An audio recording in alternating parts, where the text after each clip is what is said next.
ধরেন আমি একটু ওখানে একটু দেখে আসি। হ্যাঁ, বলেন বলেন হ্যাঁ, আপনার আমি আর একটা কথা বলতে চাই। আমি মাননীয় প্রধানমন্ত্রীর সমীপে এবং অর্থমন্ত্রীর সমীপে দেশের বৃহৎ জনগোষ্ঠী এই যে মনে করেন ঋণের কয়েক লক্ষ কোটি টাকা খেলাপি ঋণ, যে ঋণটা স্ট্যাকড হয়ে বসে আছে, সেই ঋণের কোনো আয় ইনকাম নাই।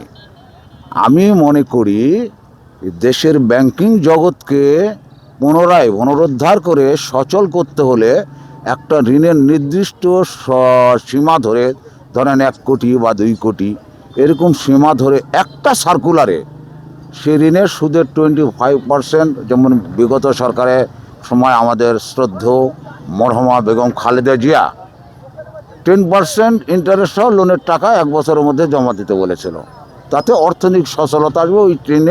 ওই ঋণের টাকাগুলো ব্যাংকে জমা হবে এবং ওই টাকাগুলো পুনরায় বাজারে ছাড়া হবে এবং মানুষের কাছে ইনভেস্ট করা হলে সে টাকার উন্নয়ন হবে এবং জনগণও উপকৃত হবে। সেই ক্ষেত্রে আমি বলেছিলাম বর্তমান সরকারের সমীপে যে এত খেলাপি ঋণও কমে যাবে, বিশ্বের ব্যাংকের কাছে আমাদের খেলাপি ঋণের পরিমাণটাও কম দেখাতে পারবো। একটা ঋণের সীমা রেখে একই সার্কুলার করেন 25%, ব্যাংকের কোনো অফিসারের কাছে যেন তেল মারতে না হয় কোনো গ্রাহককে, যে ভাই আমার এটা করে দাও।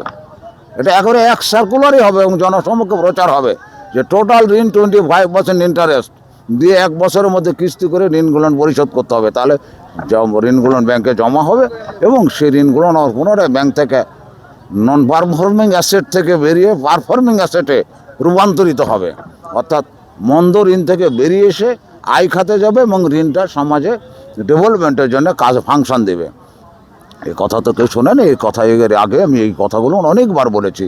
কার কথা কে শোনে? আমার একটা আইডিয়া আছে, আতাউর রহমান রানা বর্তমান সরকারের এই সমস্ত কর্মকাণ্ডের প্রেক্ষিতে আমি লিখেছিলাম যে এটাকে জনবান্ধব সরকার, গণতান্ত্রিক সরকার। বর্তমান তারেক রহমানের কর্মকাণ্ডে আমি ব্যক্তিগত, আমি না, অনেক দেশবাসী সন্তুষ্ট তার আচার আচরণ এবং তার কর্মপদ্ধতি দেখে যেভাবে আগাচ্ছে। দু একটা দোষ ত্রুটি তার না হয়তো তাদের অনেকেরই থাকতে পারে, কিন্তু তার মাঝে এখন কোনো বৃহৎ ত্রুটি আমরা দেখতে পাইনি যেটা বাংলাদেশের জন্য ক্ষতিকারক। বরং বাংলাদেশের জন্য ভালো কিছু সে করছে, তাকে আমাদের সহযোগিতা করতে হবে, তাকে উদ্বুদ্ধ করে তাকে তার সকল কাজে যেন আমরা সহযোগিতা রাখতে পারি।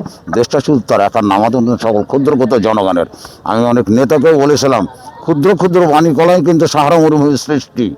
আপনারা অনেকে নেতা হয়েছেন, আমাদের মধ্যে ক্ষুদ্র ক্ষুদ্র জনসমর্থন নিয়েই।